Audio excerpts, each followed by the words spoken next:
चिंतामणिं चैव त्रिभुवनमोहनमोहिनीं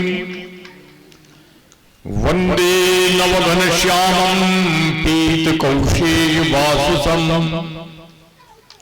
सानन्दं सुन्दरं शुद्धं श्रीकृष्णं प्रकृतेः परम् यं प्रव्रजन्तमनुपेतमपेतकृत्यं द्वैपायनो विरहकातर आजुहावो पुत्रेति तन्मयतया तरवो विनेयुस् तं सर्वभूतहृदयं मुनिमानतोऽस्मि कृष्णं नारायणं वन्दे कृष्णं वन्दे प्रियं कृष्णं द्वैपायनं वन्दे कृष्णं वन्दे तथासितम् यशोदानन्दकुमारं बालकृष्णं नमाम्यहं मुहुर्मुहुः प्रभुर्नन्दकुमारो मे स्वामिनी वृषभानुजा कृतार्थोऽहं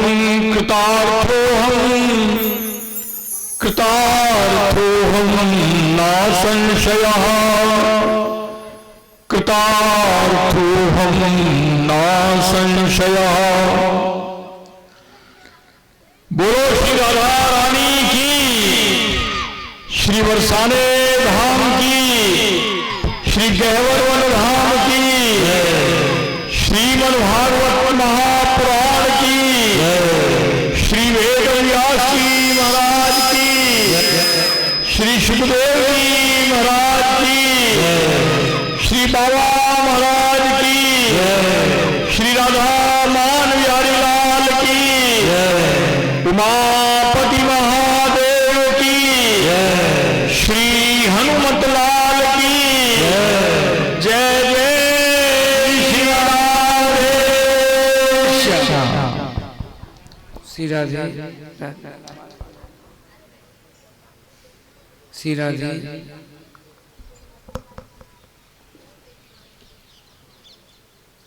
कल के कथा प्रसंग के अनुसार राजा परीक्षित ने सुखदेव जी का पूजन किया, स्तुति की और प्रार्थना की कि महाराज मरण धर्मा पुरुष को जिसकी मृत्यु निकट आ गई है उसको क्या करना चाहिए।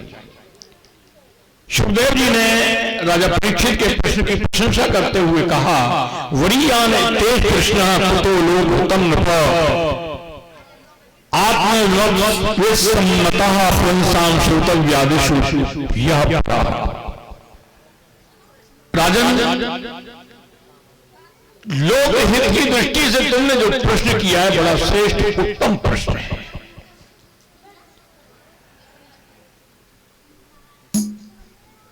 कल्याण के बहुत से उपाय बताए गए।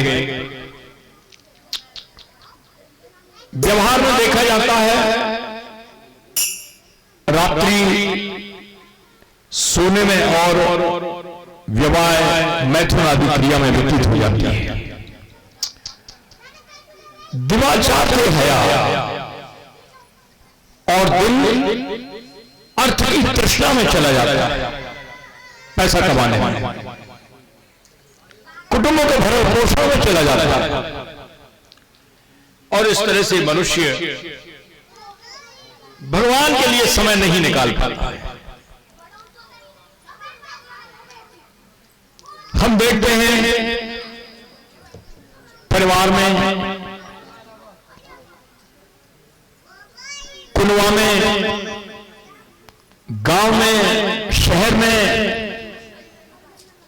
कोई ना कोई मौत के घाट जाता रहता है। जब उसको ले जाते हैं तो राम नाम सत्य है, गोपाल नाम सत्य कहते हुए जाते हैं।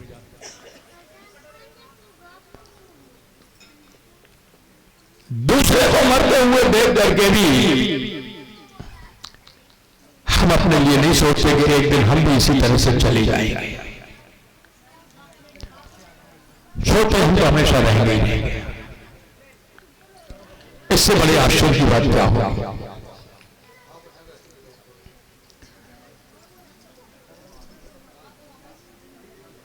मनुष्य के कल्याण के लिए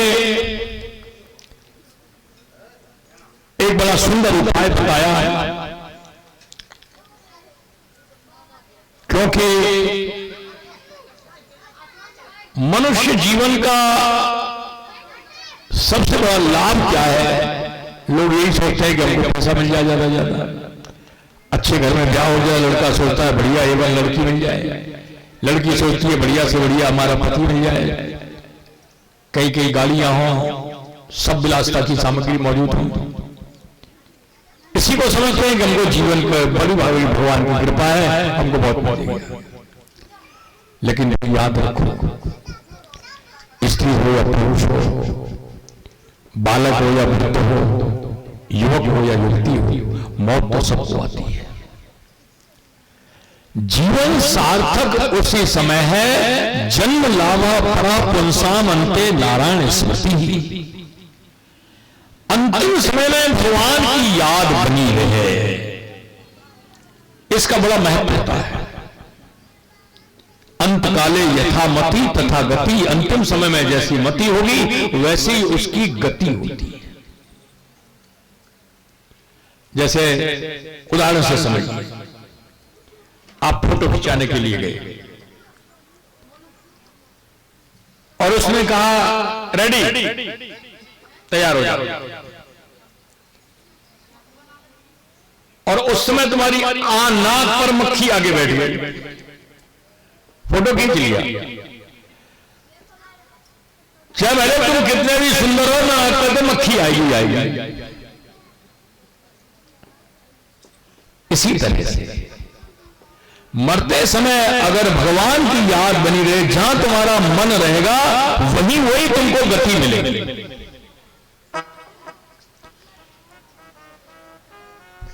किसी का मन अपने घर मकान में रहता है, इतना बड़ा मकान बनाए कौन रहेगा, कैसे होगा? तो समझ लो वो भूत प्रेत बनते हैं। किसी का मन अंतिम समय अपने बच्चों में है, तो सूर्या के घर में उसको जन्म मिलता है। धन संपत्ति में है तो सर्प बनता है, और अगर कहीं भगवान में मन हो गया तो भगवान की प्राप्ति हो जाएगी। सही तो अंतिम स्मृति का बड़ा महत्व होता है। अब यह प्रश्न आता है, बड़े बड़े लोग सोच लेते हैं भाई, जो आलसी हैं, जिनको कुछ करना धंधा नहीं है, सोचते हैं अरे साहब आज बात बताई कि जो आखिर में जो भगवान का याद ध्यान रहेगा तो उसको भगवान, हम आखिर में भगवान का ध्यान रखेंगे। अरे आ ही नहीं सकता है। कोटि जन्म मुनि जतन कराही, अंत राम मुख आवत।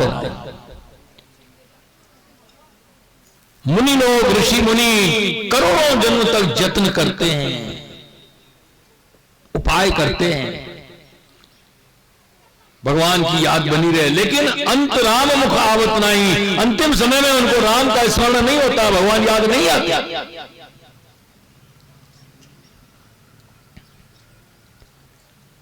भगवान याद कैसे आए अंतिम समय में? उसके भाई 3 उपाय बताए, समझ लो। अगर ये 3 उपाय करेंगे तो निश्चित रूप से भगवान याद रहेंगे। क्या?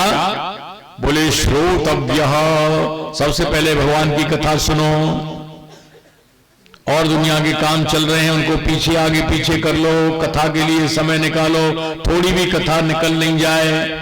श्रोतव्यः कीर्तितव्यश्च, सुनने के बाद में उसका मनन करो। जो जो भी कथा बताई गई, जो जो भी कीर्तन हुए, जो कुछ ही हुआ उसको सोचो आज ये कीर्तन हुआ था, ये इस तरह से मनन करो। और स्मर्तव्यश्च चेष्टाभयम्, और फिर उसी का स्मरण करो। जब ये करोगे तो निश्चित रूप से अंत में भगवान की याद बनी रहेगी।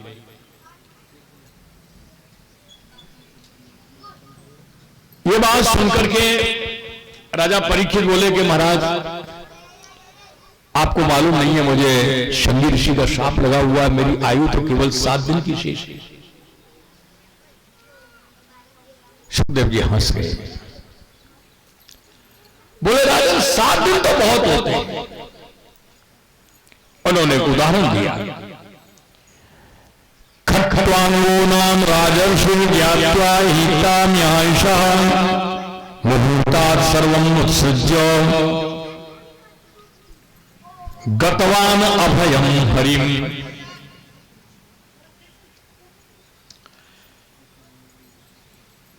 बोले राजन, खट्वांग नाम के एक राजा हुए थे। कहां हुए थे? ये राम जी के पुरखाओं में हुए हैं, भगवान राम के। इतने प्रतापी राजा थे, इन्होंने देवासुर संग्राम में देवताओं की सहायता की, असुरों को हरा दिया, स्वर्ग तक चले जाते थे, इंद्र ने इनकी सहायता मांगी। इतने प्रतापी राजा थे। इंद्र प्रसन्न हो गए, बोले तुम हमसे वरदान मांग लो। देवताओं के राजा हैं आखिर। तो राजा खट्वांग बोले अगर तुम हमको वरदान देना चाहते हो तो हमको ये बता दो हमारी आयु कितनी शेष है।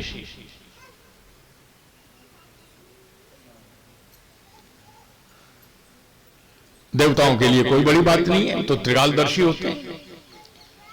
ध्यान किया, एक क्षण में बता दिया कि राजन आयु तो तुम्हारी केवल एक मुहूर्त की शेष है।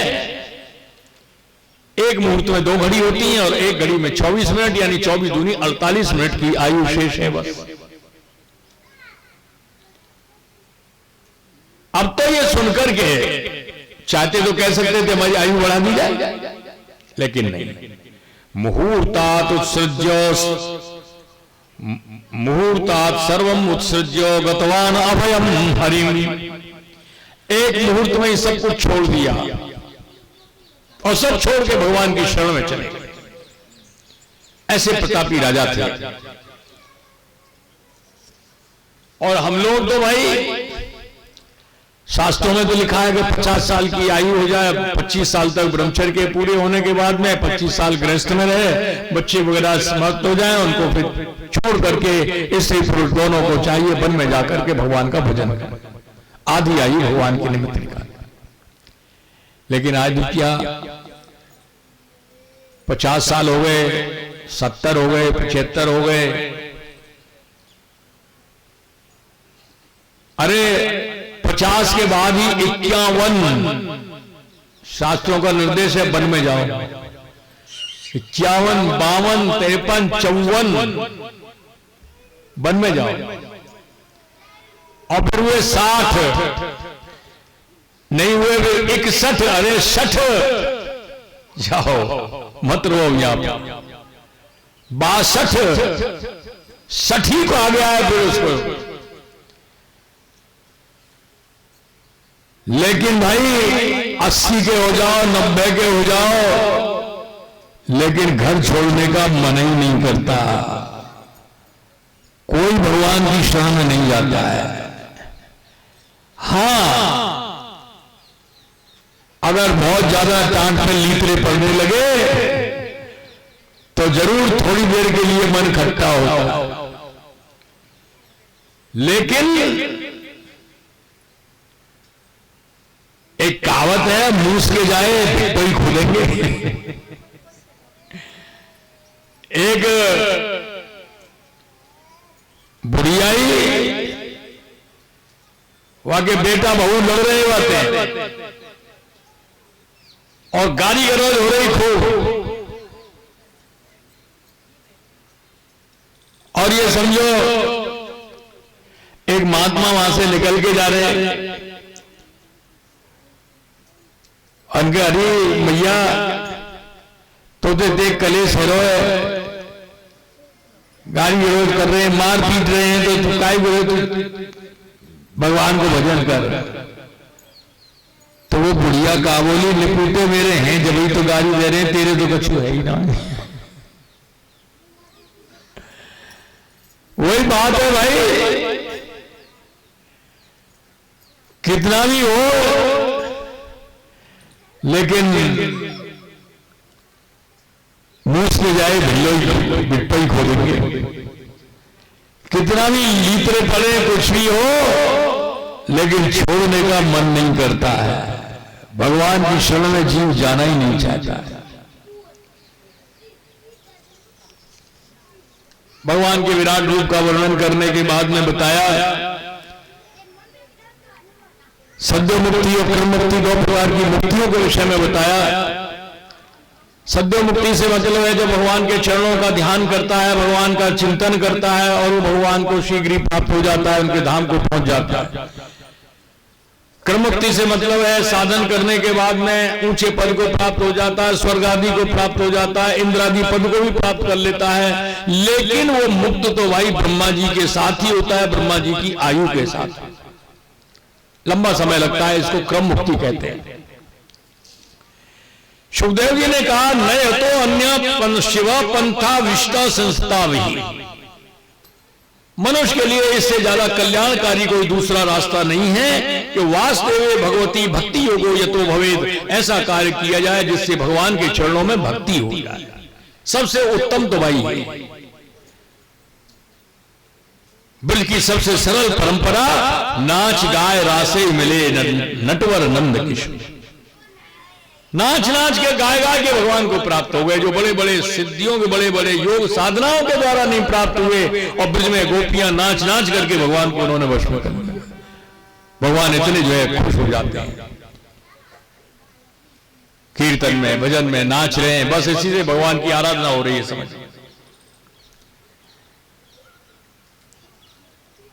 मनुष्य अपनी कामनाओं की पूर्ति के लिए भिन्न भिन्न देवी देवताओं का यजन करता है। वो भूल जाता है जितने भी देवी देवता हैं जिनके अंदर ये वरदान और शाप देने की जो शक्ति आई है, कहां से? केवल भगवान श्री कृष्ण से। एक देवता ऐसे हैं, कैसे भी उनको भजो, अकामा सर्वकामो वा मोक्ष काम उदारधि तीव्रेण भक्ति योगेन यजेत पुरुषम। कामना से अथवा कामना छोड़ करके भजो अथवा मोक्ष की कामना से भजो। कैसे भजना चाहिए? तीव्र भक्ति योगेन, तीव्र भक्ति योग के साथ में भगवान का भजन करें। और मनुष्यों के कल्याण का यही सुगम उपाय है कि भगवत अचलो भावो यद भावत संगतः, भगवान में अचल भक्ति हो जाए। और ये कैसे होगी? भागवत संगतः। भागवत यानी भगवान के जो भक्त हैं उनका संग करने से, दूसरी भागवत की कथा सुनने से ही भगवान में मन लगेगा, नहीं तो नहीं लग सकता है। इसलिए जब भागवत की कथा हो, इधर उधर की बातचीत नहीं करना चाहिए। बातचीत करने से उसका पुण्य नष्ट होता है और एकाग्रता खत्म होती है। हमारी बातचीत से दूसरे का मन ध्यान हट बटे, इसका हमको पाप लगता है। एक बड़ी सुंदर बात कह रहे हैं, सूर्यदेव हमारी तुम्हारी सबकी आयु को एक एक क्षण करके हरण करते जा रहे हैं। सूर्य उदय हुए अस्त हो गए, एक दिन की आयु हमारी चली गई। इस तरह से न जाने कितने हजार वर्ष, कितने हजार दिन हमारी आयु के चले गए। लेकिन जो क्षण भगवान के कथा कीर्तन सत्संग में लग जाता है, उसके ऊपर समय का कोई असर नहीं होता, काल का भी प्रभाव नहीं होता है। आयु धरती वही पुंसाम उज्जन संचयन सौ तस्यर्थे यत् क्षणोनीत उत्तम श्लोक वाक्य। भगवान के कथा कीर्तन में समय चला गया, समझ लो कि वो एकदम निष्क्रिय हो गया, उसका कोई ठिकाना ही नहीं, वो तो हमेशा के लिए अक्षर बन गया। देखो, जो लोग जीने का मतलब केवल यही नहीं है सांस चल रही है ये जीवित है। अरे लोहार की धोखली भी चलती है, उसी से उसी सांस का आना जाना होता है। और बोले खा पी रहे हैं तो पशु भी तो खाते पीते हैं। जिसने कानों से भगवान का नाम नहीं सुना, वे कान तो भाई सर्प के भित्ते की तरह से बताए गए। और आंखों से भगवान या भक्तों के दर्शन नहीं किया तो वो आंख को समझो चंद्रवला की तरह से है।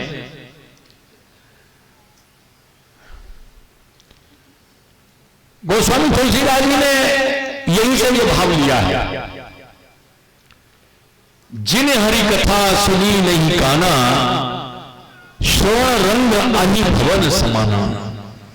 भगवान की कथा नहीं सुनी तो उनके कान तो सबके दिल की तरह से। जे न करें राम गुण गाना, जी सो दादुर जीव समाना। जो अपनी जीवा से भगवान का गुणगान नहीं करते, कीर्तन बोलने में जिनको शर्म लगती है, वैसे चवर चवर बतराते हैं। तो बोले वो तो भाई ये समझो मेंढक की तरह से ऐसे कर रहे हैं, करते हैं, उनकी टर कर रहे हैं। और भाई देखो, हाथों की शोभा जो है कंकण पहनने से, सोने की चूड़ी पहनने से नहीं होती है। हाथ तो वो सराहनीय है जिन हाथों से सेवा की जाए। हाथों की शोभा सेवा करने से। और पांव वो सराहनीय है जो मंदिर को जाएं, तीर्थ यात्रा के लिए जाएं, प्रभात फेरी में जाएं, उन पांवों की सराहना है। और नहीं तो समझो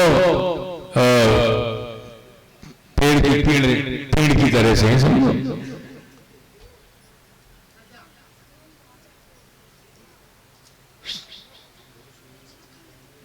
जिन हरि भगत हृदय नहीं आनी, जीवत सब समान ते प्राणी। जो लोग भगवान की भक्ति नहीं करते हैं, समझ लो वो तो ऐसे समझो जीवन छोड़ो, जीते हुए मुर्दे हैं।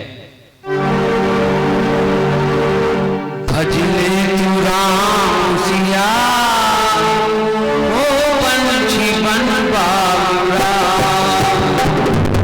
भजले तू राम सिया, ओ पंछी बन बाबूरा। भजले तू राम सिया, ओ पंछी बन बाबूरा।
Oh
सिया सिया हो पंछी बन पाता सिया सिया हो पंछी बन पाता सिया हो पंछी बन पाता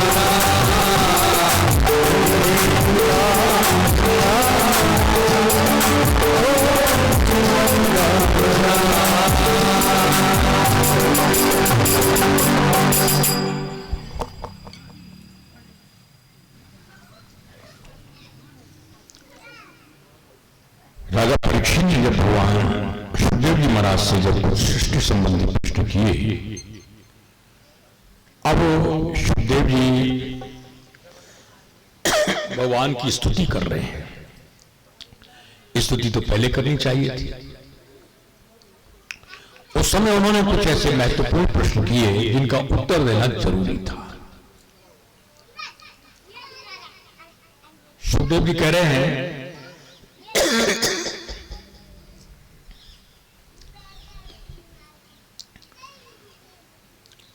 जिनके कीर्तन करने से, स्मरण करने से, दर्शन करने से, बंधन करने से, जिनकी कथा सुनने से, जिनकी पूजा करने से लोक की समस्त पाप राशि नष्ट हो जाती है, उन मंगलमय नाम वाले भगवान के चरणों में हम प्रणाम करते हैं।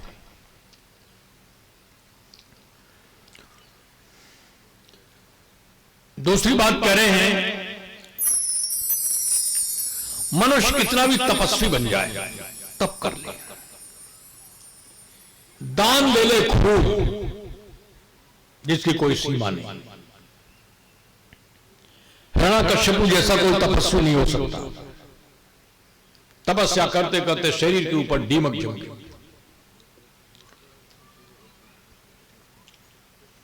ब्रह्मा जी आए, बोले हम तुम्हारी तपस्या से बहुत प्रसन्न है, ऐसा तप तो ना कभी ऋषि मुनियों ने किया, ना कोई कर पाएगा जो तप तुमने किया है, तुम उससे वरदान मांगो।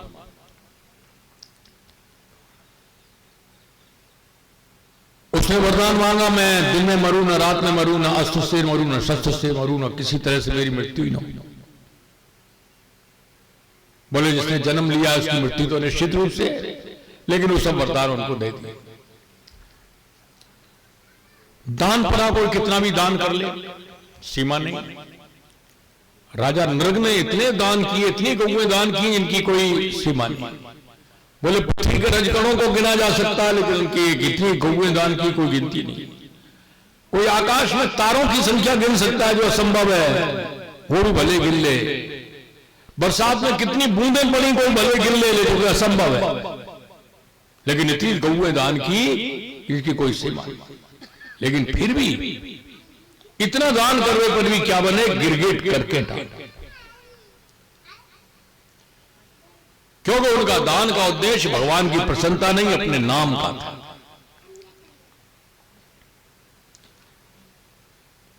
और बोले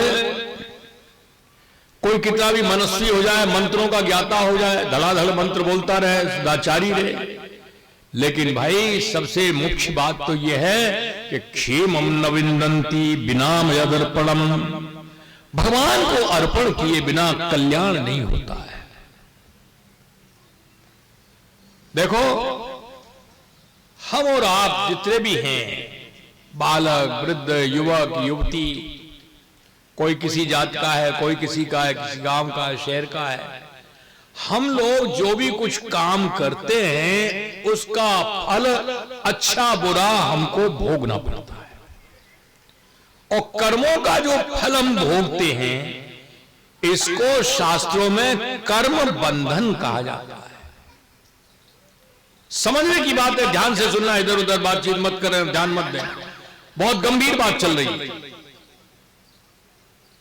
ये क्रिया में आ गई तो जीवन पार हो गया, भगवान की दया मिल गई।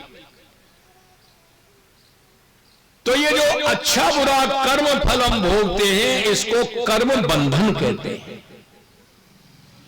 कर्म करने से कर्म बंधन कभी नष्ट नहीं होता है।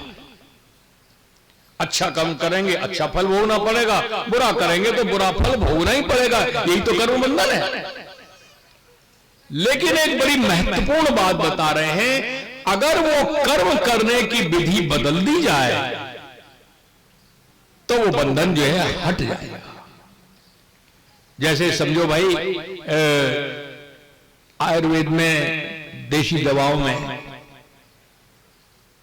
किसी को पेट में कब्ज हो जाए, गुम हो जाए, तो उसको ईसबगोल की भूसी गर्म दूध के साथ दे दी जाए तो पेट साफ हो जाता है। और किसी को दस्त हो रहे हैं तो